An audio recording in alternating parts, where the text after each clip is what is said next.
జూలైలో వేశారు. ఆ రోజే ఎందుకు రెస్పాండ్ కాలేదు? కనీసం జైలు నుంచి వచ్చిన తర్వాత కూడా అన్ని విషయాలు తెలుసుకున్న తర్వాత కూడా ఇమ్మీడియట్లీ యాక్షన్ తీసుకునేది ఉండే, చెప్పేది ఉండే. అన్నీ జరిగిన తర్వాత ఓన్లీ హరీష్ రావునే టార్గెట్ చేస్తున్నారంటే దీంట్లో భిన్న స్వరాలు వినిపిస్తున్నాయి. ఎందుకంటే హరీష్ రావు గారిని రాజకీయంగా ఎదుర్కోలేక మీరు సెకండ్ ప్లేస్కి వెళ్ళడం కోసం ప్రయత్నం చేస్తున్న దాంట్లో హరీష్ గారిని కర్మరుగు చేయడం కోసమే మీరు ఆడుతున్న గేమ్ అనేది అందరికీ తెలిసిపోతుంది. కాబట్టి మీ మీద తెలంగాణ మొత్తం కుటుంబాన్ని కలిపి అంటున్నారా లేదంటే కవిత గారిని అంటున్నాను. నేను ఏమంటున్నంటే ఇలా తెలంగాణ ప్రజలు హరీష్ రావు వైపా, కేటీఆర్ వైపా, కేసీఆర్ వైపా, కవిత వైపా అనేది అందరూ తెలుసుకోవచ్చు. కానీ చివరిగా జరిగేది ఏంటంటే తెలంగాణ ప్రజలు కేసీఆర్ వైపు అనేది తెలుస్తుంది. కానీ ఇలా మీరు హరీష్ రావును టార్గెట్ చేశారంటే హరీష్ రావును చిన్న చూపు చూసి అతన్ని మెంటల్గా ఇబ్బంది పెట్టేసి టార్చర్ పెట్టేసి డల్ చేయాలని మీరు చూస్తున్నారు. కానీ అది మీరు తెలుసుకోవాల్సిన తెలిసిన విషయాలు కేటీఆర్ తెలియకుండా ఉంటాయా, కేసీఆర్ తెలియకుండా ఉంటాయా? సో కవిత మాటల్ని కవిత వరకే చూడాలా లేదంటే కేసీఆర్ వైపు నుంచి కూడా ఇవే మాటలను చూడొచ్చు? నేను ఏమంటున్నంటే కవితకు తెలిసిన విషయాలన్నీ కేటీఆర్ గారికి తెలుసు. కేటీఆర్ గారు హరీష్ రావు నిజాలు అనుకోవచ్చా? 100% నిరాధారమైన ఆరోపణలు వాళ్ళకు తెలుసు. నిన్న ట్విట్ కూడా పెట్టారు, ఈ రోజు కూడా మాట్లాడే ప్రెస్లో. కవిత గారు ఒకవేళ నిజాధారమైన ఆరోపణలు కాకుండా ఉంటే, వాస్తవాలు అనుకుంటే అవి ముందు చెప్పాలి. ఎప్పుడైతే ఒక యాక్సిడెంటల్ ఇన్సిడెంట్ జరిగిందో అప్పుడే చెప్పాలి వెంటనే. ఇప్పుడు పాత విషయాలు ఈరోజు తీసుకొచ్చి 2001లో పార్టీ పుట్టినప్పటి నుంచి 2006 వరకు ఏం జరిగింది అనేది కవిత గారికి తెలియదు. 2006 నుంచి 2009 వరకు మీరు అబ్సల్యూట్లీ ఓన్లీ జాగృతిని డెవలప్ చేస్తూ ముందుకెళ్తున్నారు.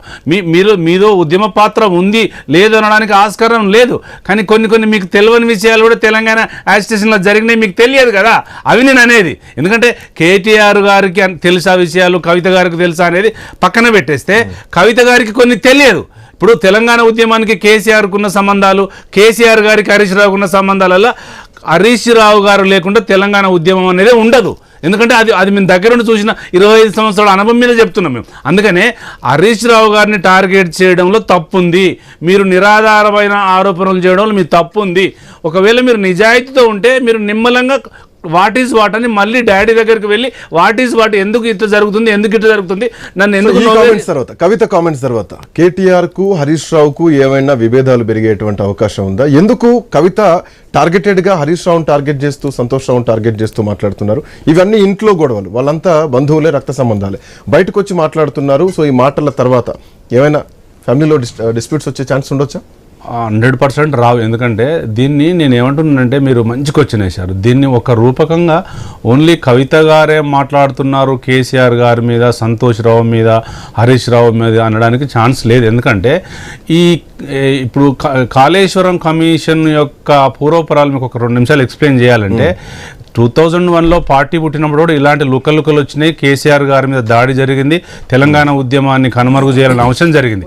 కాబట్టి ఇలా కేసీఆర్ గారిని తట్టుకోలేక మోడీ, తర్వాత రేవంత్ రెడ్డి, చంద్రబాబు ఆడుతున్న నాటకంలో మోడీ గారు ఇప్పుడు ఈ 2024 నుంచి 2025 వరకు పీసీ ఘోష్ గారికి 2 సార్లు ఫోన్ చేశారు. అసలు పీసీ ఘోష్ గారి కమిషన్ అనేది సింగిల్ ఎజెండా మీద మేము తీసేస్తున్నాం దాన్ని. ఎందుకంటే మోడీ గారు పీసీ ఘోష్ గారికి ఎందుకు ఫోన్ చేసినది ఒక అంశం. తర్వాత పీసీ ఘోష్ గారి కమిషన్ జూలైలో వేస్తే కవిత గారు ఇప్పుడు ఎందుకు మాట్లాడుతున్నది ఒక అనుమానం మాకు. నేను ఏమంటున్నానంటే క్లియర్గా అన్ని అంశాల వైపు మాట్లాడుకోవాల్సిన అవసరం ఉంది. ఒక కవిత గారు చర్చించిన దాంట్లోనే లేదు చర్చ. ఇప్పుడు ఆంధ్ర పెట్టుబడిదారులు ఉన్నారా, ఇలా రేవంత్ రెడ్డి గారు ఏం మాట్లాడుతున్నారు, మోడీ గారు ఏం చేస్తున్నారు, దీనిలో చంద్రబాబు గారు ఆట ఏముంది అనేది మాకు క్లుప్తంగా నిమ్మలంగా తెలుస్తూ వస్తున్న విషయం. నేను ఏమంటాను, అందుకనే కవిత గారు ఇప్పటికైనా కూడా తన పదవిని ఎమ్మెల్సీకి రాజీనామా చేస్తే మేము స్వాగతిస్తున్నాం, పార్టీ సభ్యత్వానికి రాజీనామా చేస్తే మేము స్వాగతిస్తున్నాం. కానీ ఇప్పటికైనా మీరు వాస్తవాలు తెలుసుకొని పార్టీ యొక్క అభిప్రాయాలు చూసుకొని హరీష్ రావు గారు ఆ రోజు ఇరిగేషన్ మంత్రిగా హరీష్ రావు ఉన్నారు, అవినీతి మొత్తం మరకలు హరీష్ రావుకే, హరీష్ రావు మంత్రిగా ఉన్నారు, హరీష్ రావు కింద అధికారులు ఉన్నారు, హరీష్ రావు కింద ఇంజనీర్లు ఉన్నారు, మొత్తం వ్యవస్థ ఆయన చేశారు అంటే.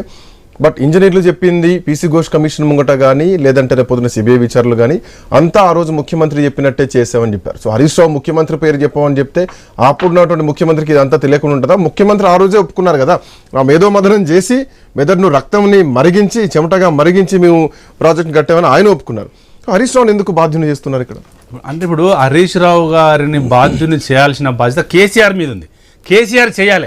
నేను నీకు నీటిపారుదల శాఖ ఇచ్చిన నువ్వే రెస్పాన్సిబుల్, నువ్వే అని చెప్పాలి. కానీ కేసీఆర్ గారు ఏం చెప్తున్నారు, ఫస్టే చెప్పిండ్రు, ముఖ్యమంత్రిగా పదవిలో ఉన్నప్పుడే చెప్పిండ్రు. మన పీసీ ఘోషి కమిషన్ గారు కూడా చెప్పారు, నేనే దీని డైరెక్షన్ మొత్తం చేశానని. ఇవాళ జరుగుతుంది ఏంటంటే మొత్తం కాళేశ్వరం కమిషన్ 665 పేజీలలో కేసీఆర్ గారి పేరే ఎంటర్ చేసుకుంటూ వచ్చారు. కవిత గారు ఏం చేస్తున్నారు, హరీష్ రావు గారిని ముందు పెడుతున్నారు. అంటే దీని డైలమా ఏముందనేది మీరు అర్థం చేసుకోవాలి. అంటే దీని వెనకాల మోడీ గారు, రేవంత్ రెడ్డి గారు ఆడుతున్న నాటకమే భాగమని మనం అర్థం చేసుకోవాలి. నేను ఎందుకంటున్నానంటే 665 పేజీల దాంట్లో కేసీఆర్ గారి పేరే వచ్చింది తప్ప ఇంజనీర్ల పేరు, కన్స్ట్రక్షన్ కంపెనీల పేరు, హరీష్ రావు గారి పేరు ఎక్కడ లేదు.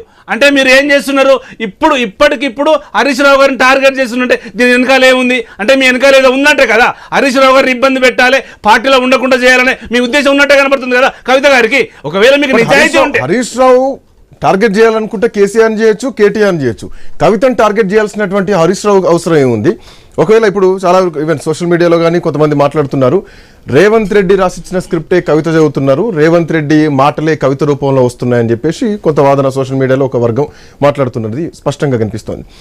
హరీష్ రావుకి ఏం అవసరం కవితను టార్గెట్ చేసేటువంటి బిగ్గెస్ట్ పిల్లరా బీఆర్ఎస్ పార్టీలో హరీష్ రావుకు అన్నది ప్రధానమైనటువంటి క్వశ్చన్ ఇక్కడ. నేను ఏమంటున్నానంటే కవిత గారికి వేసిన క్వశ్చన్ మీరు నాకు వేసిన ఆయన సమాధానం చెప్తాను. ఎందుకంటే కవిత గారిని హరీష్ రావు గారు టార్గెట్ చేసిన అవసరమే లేదు. కవిత గారికి ఒక వే ఉంది, హరీష్ రావు గారికి ఒక ముందు చూపు ఉంది. తెలంగాణ ప్రజాస్వామ్య వేదికగా, తెలంగాణ టీఆర్ఎస్ పార్టీగా, తెలంగాణ ఉద్యమంగా ఆయన పాత్ర ఏం చేసిండు, అడ్మినిస్ట్రేషన్ చేసిండు. ఇలా తెలంగాణలో ఉన్న 4 కోట్ల మందిని చిన్న పిల్లల్ని ఎవరిని అడిగినా కూడా హరీష్ రావు గారి గురించి చెప్తారు.